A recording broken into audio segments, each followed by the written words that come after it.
Hi అండి. గురుచరిత్రలో మనము ఒక శిష్యుడి గురించి తెలుసుకున్నాము. ఇప్పుడు మన గురువు గారు దౌమ్యుల వారు రెండో శిష్యుడు గురించి చెప్తున్నాడు.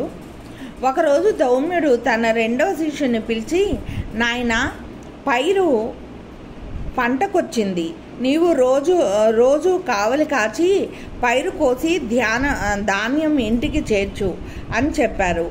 వైద్యుడు తనకు గురుసేవ లభించినందుకు సంతోషించి ఈ పైరునెంతో జాగ్రత్తగా సంరక్షించి పంట పక్వానికి వచ్చాక కోయించాడు.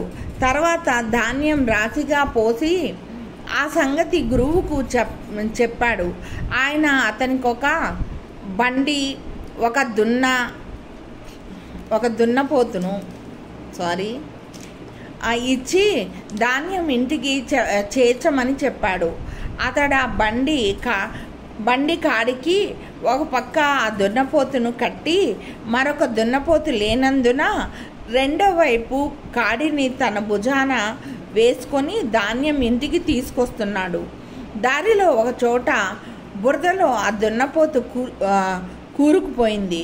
అప్పుడు వైద్యుడు దున్నపోతును విడిపించి తానొక్కడే బండిని బురదలో నుండి లాగడానికి ప్రయత్నించి ఆ శ్రమ కోర్వలేక స్పృహ తప్పి పడిపోయాడు. కొంతసేపటికి దౌమ్యుడు అక్కడికి వచ్చి చూచి అతని గురుసేవ దీక్షకు మెచ్చి అతని మెడ నుంచి కాడి తొలగించి అతనిని లేవదీసి కౌగిలించుకొని అనుగ్రహించారు. వెంటనే వేదశాస్త్ర విజ్ఞానమంతా అతనిలో మేల్కొన్నది. గురువు అతనికి సెలవిచ్చి ఇంటికి పంపారు. కొద్ది కాలంలోనే అతడు కూడా అరుని వలె లోక ప్రసిద్ధుడయ్యాడు. అంటే గురువులుగా మనల్ని తను అనుజ్ఞ ఇస్తే, అంటే మనల్ని దీవిస్తే మనం ఒక స్థాయిలోకి వస్తామన్నమాట. అది ఈరోజు గురుచరిత్ర. బాయ్ అండి. మీ గౌరీ. సబ్స్క్రైబ్ చేయండి.